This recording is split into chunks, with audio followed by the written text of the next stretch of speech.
저는 한 달에 한 번 드리는 찬양 예배가 참 기대가 됩니다.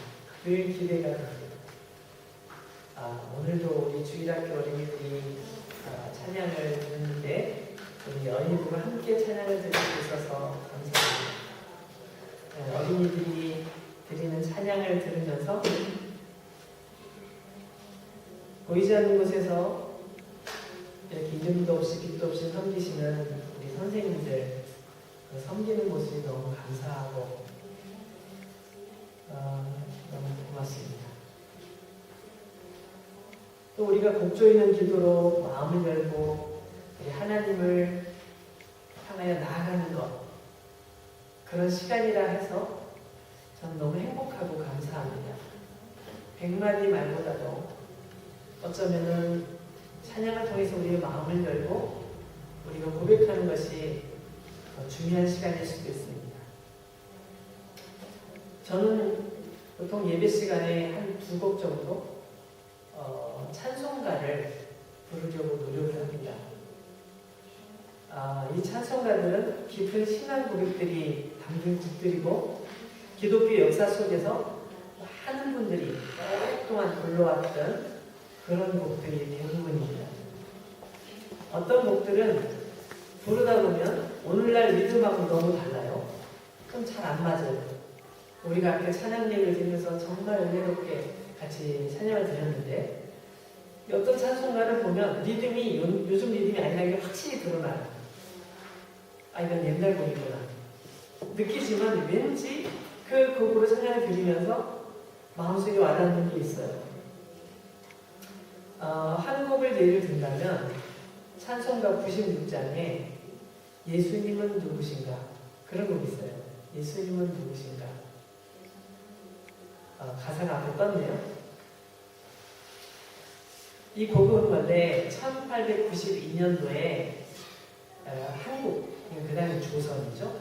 조선 땅에 선교사님으로 오셨던 부부, 그러니까 밀러라는, 그러니까 한국말로 하면 민로아라고 이름을 정하셨는데 원래 이름은 밀러예요. 영어로 밀러. 이 밀러 목사님 부부가, 선교사님 부부가 한국에 오셨어요. 근데 이분들은 자녀가 없었대요. 그러니까 오랫동안 자녀를 달라고 기도하면서 자녀가 없으니까 좀 많이 힘들었겠죠. 근데 조선 땅에 입국한 뒤에 한 6년 정도 뒤에 드디어 아이를 갖게 됐어요. 그러니까 너무너무 감사하죠. 너무너무 감사해요. 그래서 드디어 첫 아이를 6년 만에 안게 됐어요.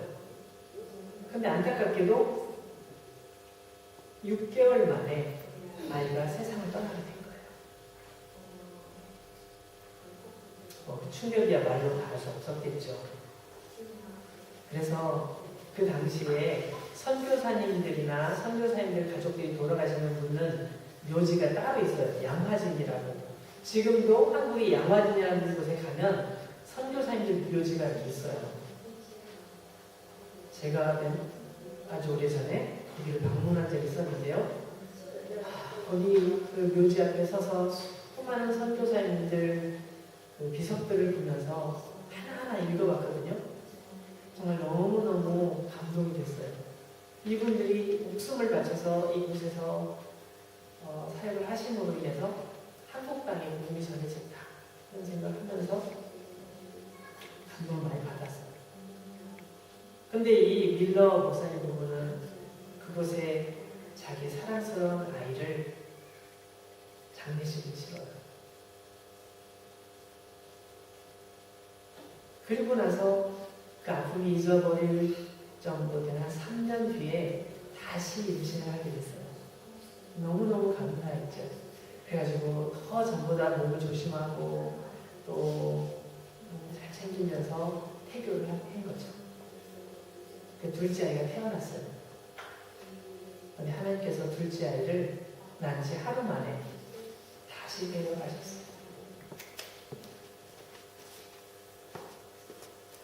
너무 힘든 상황이 발생한 거죠. 둘째 아이가 세상을 떠나고 사모님 아버지께서는 너무 충격이 크고 마음이 상심이 돼서 그것 때문에 굉장히 힘들어하다가 1년 뒤에 돌아가시게 돼요. 그러니까 그 당시에 조선에 있는 사람들이 아니 하나님 믿으면 복 받는다고 얘기하고 하나님 믿으라고 얘기하는데 지금 선교사님에게 이런 일이 벌어졌네요. 이게 어찌된 일이죠? 그렇게 말하면서 아니 선교사님께서 전하시는 그 예수님은 도대체 어떤 분이시기 때문에 어떤 분이시기에 이렇게 어려운 일들을 많이 당신에게 주셔서 당신 힘들게 하죠? 예수님 도대체 어떤 분이에요? 라고 좀 의미심장한 좀 걱정스러운 모습으로 선교사님이 얘기를 했대요. 그 선교사님이 그거에 대해서 아무 얘기 안 하시고 찬송가를 적으셨어요. 그 내용이 오늘 여러분이 보고 계신 이 찬송가예요. 예수님은 누구신가 우는 자의 위로와 없는 자의 품성이며 정한 자의 높음과 잡힌 자의 노임되고 우리 기쁨 되시네.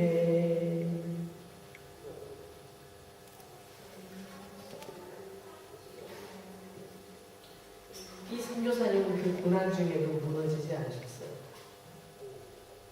그게 굉장히 다른 사람들에게 너무너무 힘든 일이었고 본인에게도 감당하기 힘든 일이었지만 그런 상황 속에서 오히려 찬양으로 그 고난을 맞이했어요. 고난과 맞섰어요.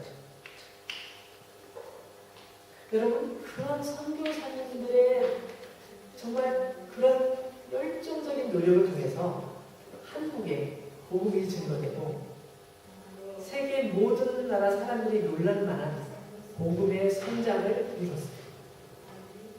정말 많은 교회들이 세워지고 많은 선교사들이 세계로 파송되고요. 여러분 미국이 선교사 파송 1위 국가라는 거 아시죠? 2위가 대한민국이에요. 그렇게 많은 사람들이 대한민국이 작은 나라잖아요. 큰 나라가 아니에요. 이렇게 작은 나라임에도 불구하고 그 조그만 나라에서 세계 2위 국가로 선교사님들을 보내는 나라가 됐어요. 과거에 그 선교사님들의 진 빚을 그렇게 갚고 있는 거죠. 여러분 그리스도인들은 기쁠 때도 슬플 때도 항상 하나님을 바라봅니다. 기쁘다고 너무 교만해하지도 않고 슬프다고 좌절하지도 않습니다. 물론 잠시 조금 힘들어할 수 있죠. 힘들어할 수 있어요. 그렇지만 결코 거기서 끝나지 않습니다. 찬양을 통해서 기도를 통해서 말씀을 통해서 다시 일어섭니다. 세상이 감당할 수 없는 하나님의 사람들이기 때문입니다. 여러분 세상에 많은 노래들이 있습니다. 우리를 즐겁게 하고 행복하게 하는 많은 노래들이 있습니다. 그렇지만 찬양은 하나님 앞에 우리 자신을 세웁니다. 우리가 어떤 모습인지 돌아보게 하고 정말 하나님 앞에 나의 속 깊은 곳에 있는 그 모든 것들을 드러내게 하고 하나님을 바라보게 만들어줍니다.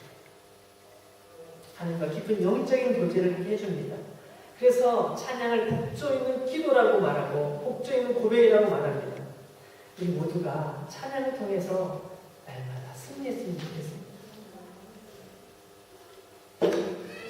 우리는 지난주에 한 사마리아 여인을 만나기 위해서 수가성 우물가에 찾아가셨던 예수님에 관한 말씀을 함께 나눴습니다.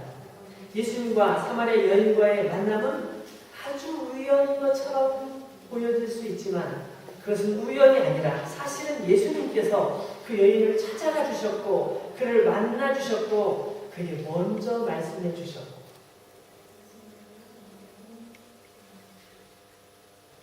그의 문제를 해결해 주셨던 우리는 그 얘기를 살펴봤습니다. 예수님의 이런 행동과 말씀에 대해서 잘 이해하지 못했지만 예수님께서는 그 여인의 진정한 목마름이 뭔지를 알고 계셨고 그 영적인 목마름을 채워주시기 원하셨던 거죠. 근데 여러분 오늘 말씀, 우리에게 말씀을 보면 예수님께서 느닷없이 이런 말씀하시죠. 네 남편을 데려와라. 예수님의 이 말씀은 이 여인에게 있어서는 가장 아픈 곳을 찌르는 말씀이었던 거예요. 나는 남편이 없어요. 그게 딱 잘라서 말을 했지만, 단호하게 대답을 했지만, 사실 지금 이 여자는 살고 있는 남자가 있었어요. 이 여자분에게 살고 있는 남자가 있는데, 이 남자가 정식으로 결혼하지 않은 그런 불륜의 남자예요. 남편이라고 말할 수 없는 그런 관계예요. 그리고 이 여인은 이미 5명의 남편이 이미 있었어요. 5명이나 되는 남편을 이미 보내고 또 다른 남자와 함께 살고 있다는 것 자체를 생각해 보면 이 여자분의 인생이 얼마나 복잡하고 얼마나 힘들었는지를 생각해 볼 수 있어요. 근데 이런 얘기를 말하기 쉬울까요? 절대 말하기 쉽지 않죠. 근데 이 얘기를 누가 먼저 얘기해요? 놀랍게도 오늘 말씀을 보면 이 여자가 그 말을 하는 것이 아니라 예수님께서 이 여인에 관한 얘기를 쭉 얘기하세요. 이 여자분을 처음 만난 예수님이에요. 그죠? 이 여자를 처음 만난 예수님께서 쫙 얘기를 해주세요.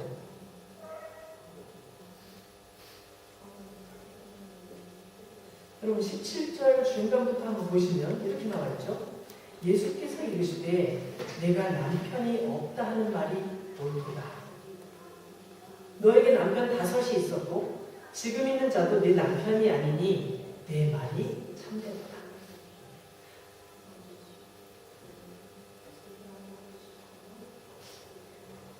근데 여러분 29절의 말씀을 보면 이 여인이 나중에 성으로 돌아가서 수가성 사람들에게 예수님을 소개할 때 뭐라고 얘기하냐면 내가 행한 모든 일을 내게 말한 사람이라고 얘기를 해요. 그럼 여러분 이 말씀, 이 여인이 한 말을 가지고 가만히 생각해 보면 지금 예수님께서는 단순히 요 17절에 이 말씀만 하신 것이 아니라 더 많은 말씀들을 하신 것을 알 수 있어요. 그렇죠? 이 여인의 인생에 대해서 쭉 예수님께서 얘기해 주신 거예요. 그대가 어떻게 해서 첫 번째 남자를 만나게 됐고 어떻게 이혼을 당했고 다시 결혼한 것이 어떻게 됐고 어떻게 헤어졌고 또 세 번째를 어떻게 만났고 그때 당신이 마음이 어땠고 예수님께서 쭉 얘기를 말씀하셨던 것 같아요. 이 뭐예요? 예수님께서 이미 다 알고 계셨다는 얘기예요. 이 여자분은 단 한마디도 안 했어요. 난 남편이 없어요 라고 말할 것밖에 없는데 예수님께서는 다 얘기를 해주신 거예요. 당신이 어떻게 살아왔는지 그 삶 속에서 당신이 어떤 마음을 가지고 있었는지 얼마나 힘들었는지 이런 걸 쭉 얘기하고 계신 거예요. 여러분 이 부분이 우리가 유해해 봐야 되는 거예요. 예수님의 신성이 드러나는 부분이거든요.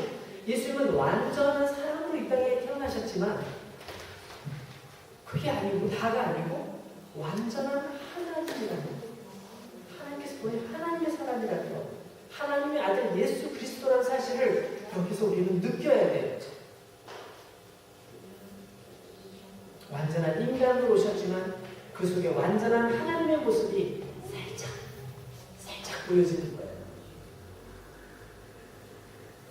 그래서 우리가 기도할 때 주님은 제 마음을 다 아시죠? 제가 얼마나 힘든지 아시죠? 지금 제가 모든 거 다 포기하고 싶을 만큼 힘든 거 아시죠? 이렇게 고백하는 기도가 진실한 기도예요. 그게 맞는 기도예요. 그 막연한 기도가 아니라 맞는 기도라는 사실을 이 말씀을 통해서 우리는 알 수 있어요. 예수는 우리의 모든 처지와 형편을 알고 계십니다.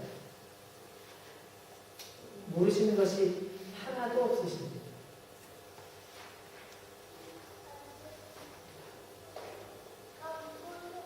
근데 가만히 이 말씀을 다시 뜯어보면 17절 말씀을 뜯어보면 예수님께서 뭐라고 말씀하세요? 그렇게 솔직하게 얘기해줘서 고맙다. 그런 의미. 내가 남편이 없다 하는 말이 맞다. 너는 아주 솔직하게 나에게 얘기하고 있구나. 이렇게 말씀하고 계시죠.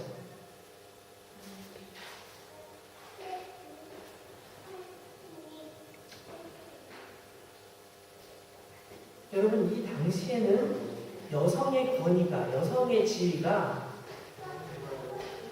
여러분도 잘 아시겠지만 지금 같지 않았어요. 지금도 여성 인권을 위해서 부르짖는 분들이 많이 계신데 이 당시에는 여성의 인권이 동물과 비슷했어요. 집에서 일하는 가축과 비슷했어요. 그 정도로 인권이라는 것을 말할 수 없는 그런 시기였어요. 그래서 여성이 가정에서 뭔가 주도권을 가지고 있다? 여보, 난 당신하고 더 이상 살지 못하겠어요. 이혼합시다! 그런 말을 할 수 없는, 항상 이혼을 당해야만 하는 그런 상황들 상상해 볼 수 있지요. 여성이 겪어야 했을 수많은 일들을 우리는 충분히 상상할 수 있어요. 그렇지만 여러분, 저는 이 성경을 보면 너무 놀랐어요. 그걸 성경에 기록하지 않아요. 예수님께서 무슨 말씀하셨는지 말씀하지 않으세요. 저 궁금하거든요. 도대체 무슨 일이 있었을까? 어떤 일이 있었을까? 말씀하지 않으셔요. 성경은 이 여인과 상담한, 예수께서 상담해 주신 내용을 비밀로 묻히고 있어요. 독자들이 알지 못하도록 하고 있어요. 전 이걸 보면서 야, 정말 하나님 인격적인 분이시다. 이 여성의, 이 여인의 그 아픔을 다 드러내가지고 굳이 사람들에게 다 알리지 않으시려고 싹 덮어놓으신 거예요. 정말 이 여인의 인격을 존중하시고 배려하시는 하나님의 사랑이라는 게 이런 거구나. 저는 그렇게 느껴져요.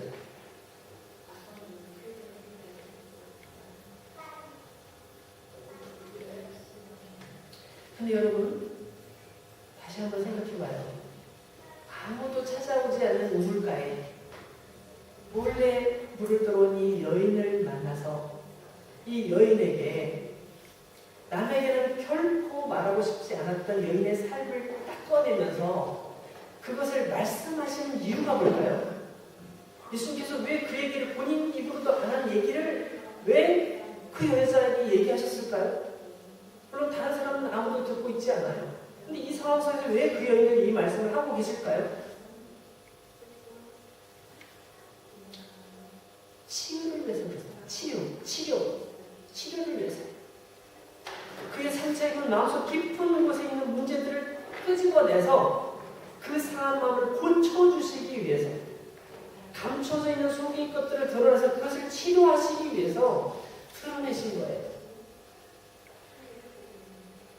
그리고 그의 영적인 목마름을 채워주시기 위해서, 그래서 말씀하고 계신 거예요. 그동안 그녀는 사람들의 따가운 시선을 받아왔죠. 자기가 해결할 수 없는 무거운 죄의 짐과 그로 인한 죄책감, 양심의 가책을 마음속에 꾹꾹 묻어놓고 정말 죽지 못해 살고 있었던 거예요. 다시는 돌이킬 수 없을 것 같은 엉망이 되어버린 인생에 대해서 늘 불행하게 생각하고 살아왔을지도 몰라요. 절망적인 상황으로 살아왔을지 몰라요. 예수님께서는 그분의 그 정확한 문제를 알고 계셨던 거죠. 어떻게 이것을 풀어줘야 되는지 알고 계셨던 거죠. 여러분, 제가 굉장히 아픈 적이 있었어요. 몸이 아픈 적이 있었어요. 너무너무 아파가지고 병원에 갔더니 의사 선생님이 칼을 뽑아서 들는 거예요. 칼을. 왜 그러시는데요? 칼을 거기다 이렇게 했어요. 그러면서 막 무자하게 하다시피 손을 꽉 짰는데 거기서 피하고 고름이 쭉 빠져나오는 거예요. 그러고 나서 금방 나와버렸어요. 그 전에 매일 아파가지고 너무 힘들었거든요. 혹시 이러다 팔 잘라내는 거 아니야? 안 하고 금방 다 나아버렸어요. 의사 선생님은 내가 어떻게 치료받아야 되는 건지 아시는 거죠. 아파요? 칼을 대는 건 너무 무섭고 아프니까 그냥 제가 약을 발라드릴게요. 그렇게 할 수도 있었겠죠. 의사 선생님은 그렇게 하지 않으셨어요. 칼을 들이대서 썩은 고름을 뽑아내고 저를 치료해 주셨죠.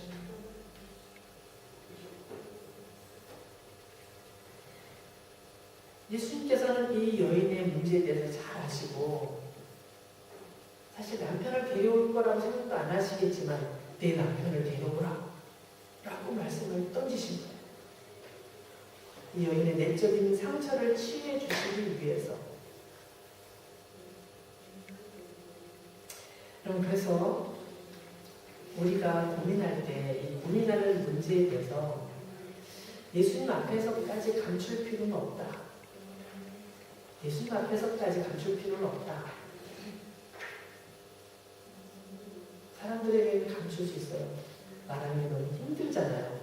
그리고 말하고 나면 꼭 그게 돌아서 이상한 얘기로 나에게 돌아올 때도 있어요. 그러니까 사람들이 말을 못하는 게 당연하죠. 그렇지만 예수님께 감출 필요는 없어요. 이미 다 알고 계시니까.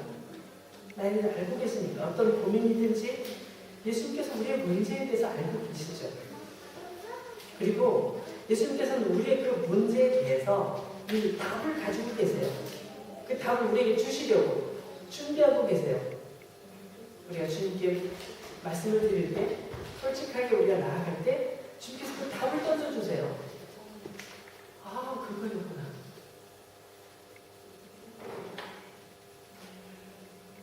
때로는 주님께서 우리의 눈물을 닦아주시고 위로해 주실 때도 있어요. 그렇지만 때로는 이렇게 조금 가혹한 느낌이 들 만큼 탁 도전하실 때도 있어요.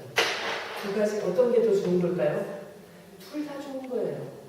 그 상황에 따라서 주님께서 우리에게 그렇게 말씀하시고 우리가 다시금 일어날 수 있도록 격려하실 때도 있고, 때로는 아주 날카롭게 막 매를 드는 것처럼, 채찍을 드는 것처럼, 우리를 무섭게 칼을 드는 것처럼 그렇게 우리에게 도전을 주실 때도 있어요. 둘 다 좋은 거예요. 예수님께서 준비하신 방법이 최선이시기 때문에 우리는 그것에 대해서 기대하고 바라봐야 됩니다. 골문 부분을 보면서 아프지, 정말 아프지, 그냥 아프니까 잘 참아봐, 이렇지 않으시고 치료하시는 거죠. 여러분, 우리의 문제에 우리 각자 다 고민이 있어요. 고민 없는 사람이 없잖아요. 근데 그 고민을 가지고 혼자 시름시름 앓지 말고 그 고민을 주님께 고백해요. 주님께 고백해요. 그분이 치료하십니다. 여러분, 근데 오늘 말씀 보면 좀 한 걸음 더 나가봐야 돼요. 자, 봐요. 예수님께서는 그를 이끌고 한 걸음 더 깊은 곳으로 은혜의 세계를 데리고 나가셨는데, 수가스가운 여인은 예수님께서 특별한 분이라는 것을 금세 알아차리죠. 내 모든 삶에 대해서 어떻게 이렇게 아시지? 깜짝 놀라서 그 상황 속에서 하나님에 대한 생각을 갖기 시작해요. 예배에 대한 생각을 갖기 시작해요. 여러분, 굉장히 중요한 부분이에요. 지금 예수님과 대화를 하다가 갑자기 이 여인이 생각이 딱 예배, 하나님께 예배 드려야지, 하나님을 생각하는 마음이 속에 막 생기는 거예요. 그래서 난데없이 이 여자분 질문을 하는 거죠. 우리가 어디서 예배를 드려야 되죠? 예배를 드리는 걸 찾고 싶은 거야. 하나님께 예배를 드리는 것을 사모하는 거예요. 다른 사람들은 바쁠 날씨 좋아지고 하니까 어디 놀러 가야겠지? 로마도 한번 가보고 싶고, 파리도 못 가서 파리도 가보고 싶고, 스페인도 가보고 싶고 막 생각해 볼 수 있잖아요. 이 여자는 지금 예수님과 대화를 나누는 중에 떠오른 생각이, 어떻게 하면 하나님께 예배할 수 있을까? 내가 어떻게 하면 예배를 잘 드릴 수 있을까? 그쪽으로 방향이 틀어져요. 예수님과 대화를 나누는 동안 하나님께 예배하고 싶은 마음이 그 속에서 막 나아가는 거죠. 왜냐하면 예수님을 통해서 나를 향하신 하나님의 사랑을 느꼈기 때문이에요. 하나님께서 나를 사랑하고 계시구나. 이분이 나에게 말씀하시는 것은 하나님의 사랑의 권위를 확 느끼는 거죠. 그래서 하나님께 더 가까이 나가길 원하고 예배드리길 원하고 그분께 기도하고 싶고 그분의 말씀을 듣고 싶은 거죠. 그래서 여자가 이르되 주여 내가 보니 선지자로소이다. 우리 조상들은 이 산에서 예배하였는데 당신들의 말은 예배할 곳이 예루살렘에 있다 하거이다.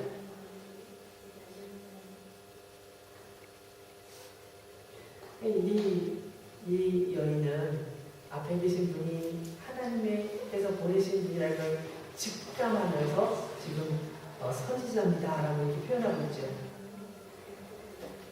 그리고 예배에 대해서 막 묻고 있는 거예요. 여러분 뭘 느끼세요? 이 여자분이 지금 회복되고 있는 거예요. 회복되고 있는 거예요. 증세가 좋아지고 있어요. 지금 그 모든 문제들이 싹 풀리면서 삶이 변하고 있어요. 그의 정신적인 고통에서 해방되고 새로운 방향으로 나아가고 있어요. 느끼십니까? 여러분 이걸 느끼셔야 돼요. 그리고 여러분들도 이러한 방향을 여러분의 방향으로 찾아 나갈 수 있어야 돼요. 하나님을 사모하는 자는 그를 찾게 돼 있어요. 그에게 가까이 가기 원하고 그에게 피하기 원하고 그를 예배하기 원해요. 예수님께서 말씀하시죠. 예배하는 장소가 중요한 게 아니야. 이 산도 아니고 예루살렘도 아니고 장소가 중요한 게 아니야. 하나님께서는 참되게 예배하는 사람을 찾으셔 라고 예수님께서 말씀하십니다.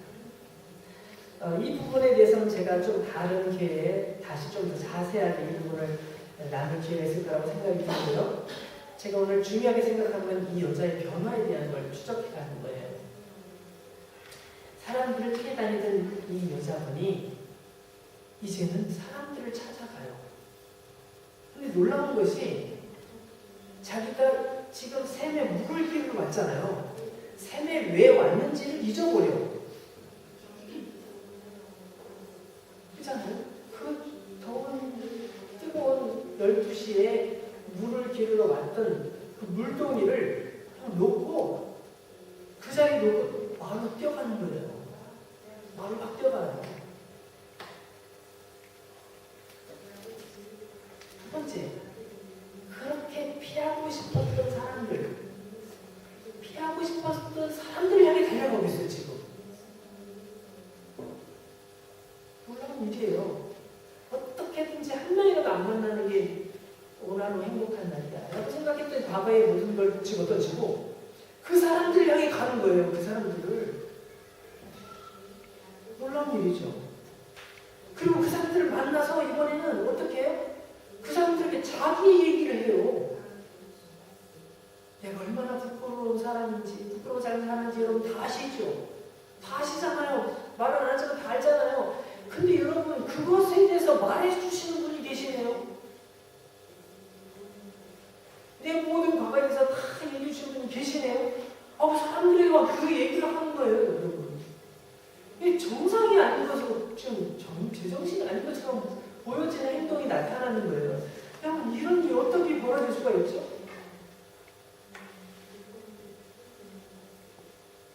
사람들 앞에서 자기 자신이 변화된 것을 밝혀주는 용기. 와, 어디서 그 힘이 나왔을까요? 제가 한번 각색해서 써봤어요. 여러분, 저의 과거를 아시죠? 언제나 부끄러운 모습으로 살아오는 저에게 예수님께서 찾아오셨어요. 그분은 나의 모든 과거를 다 아시더군요. 그리고 나에게 새로운 희망을 주셨어요. 저와 같은 사람도 하나님께 예배를 드릴 수 있다고 말씀하셨어요. 제가 하나님을 온전히 예배할 수 있는 방법도 가르쳐 주셨어요. 그분의 말씀을 듣는 동안 제 마음이 뜨거워졌어요. 성령님께서 내 마음을 만져주셨어요. 나를 치유해 주셨어요. 여러분도 이제는 거기 그렇게 있지 마시고, 그렇게 힘들게 주저앉아 있지 마시고, 그렇게 절망하지 마시고, 이제 나와보세요. 그 자리에서 나오세요. 나처럼 그분을 만나러 가요. 내가 안내해 줄게요. 내가 그분 앞으로 여러분을 안내해 줄게요. 이렇게 말을 하는 거죠.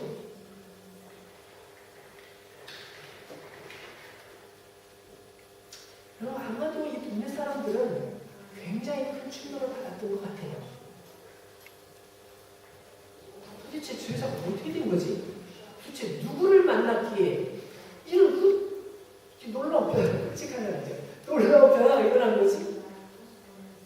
그래서 어디 있는데? 그 사람 어디 있는데? 아마 그러면서 나갔던 것 같아요. 사람들이 다 그 얘기를 듣고 나가요. 사람들이 다 예수님 앞으로 나와요. 그리고 오늘 본문에 나와 있지 않잖아요. 뒤쪽에 보면 이 사람들이 과거에는 그 여자 얘기 듣고 내가 예수님께 나왔지만 이제는 우리가 스스로 예수님을 믿습니다라고 고백하는 변화가 일어나요. 그 마을 사람들이 다 변하게 되고 놀라운 도전을 받게 돼요.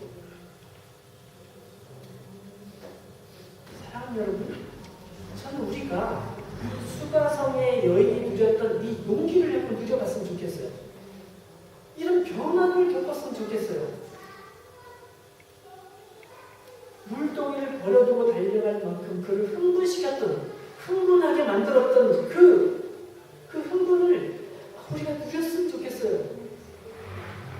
누렸으면 좋겠어요. 여러분 28절부터 한번 제가 읽어볼게요. 여자가 물동이를 버려두고 동네로 들어가서 사람들에게 이르되 내가 행한 모든 일을 내게 말한 사람을 와서 보라. 이는 그리스도가 아니냐. 그들이 동네에서 나와 예수께로 오더라. 그럼 여기 이는 그리스도가 아니냐라고 말하는 건 무슨 의미가 있어요? 우리의 모든 죄를 용서하시는 분, 우리의 그 엄한 그 죄를 다 용서하시고 우리를 하나님께로 인도해 주실 분, 그가 예수님의 십자가를 알고 있는지 모르는지 그건 잘 모르겠어요. 여기 그게 나타나 있지 않아요. 그러나 한 가지 분명한 것은 이분을 통해서 내가 하나님께로 나갈 수 있다는 사실을 발견한 거죠. 그 동네 사람들은 궁금해서 견딜 수가 없었어요. 그들이 다 나와서 우물가로 나갑니다. 그 여인 우물가로 나갔던 것처럼 그들도 우물가로 나갑니다. 각자 그곳에서 그들의 주님을 만나요. 나의 주님이시구나. 그걸 알게 돼요. 그 마을 전체가 변해버려요. 여러분, 저는 이 말씀을 묵상하면서 우리의 모습을 생각해보고 또 우리가 부르키나파소에 대해서 생각하고 있는데 부르키나파소에 대해서 생각을 하게 돼요. 자꾸.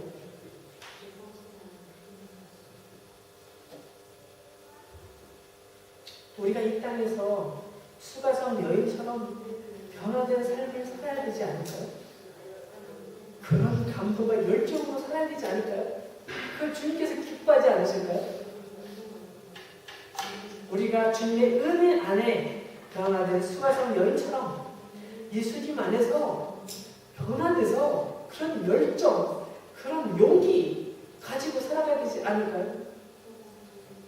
사람들 향해서 담대히 외칠 수 있는 그런 사람들이 되어야 되지 않을까요? 여러분, 부르키나파소를 향해서 우리의 마음을 계속 주고 계신 주님에 대해서 저는 너무 감사합니다. 저도 단기 선교를 가본 적이 없는 사람이에요. 그래서 제가 굉장히 소극적인 건 사실이에요. 근데 하나님께서 우리 교회를 계속 그쪽으로 이렇게 푸시하시는 것 같아요. 조금씩 밀어가시는 것 같아요.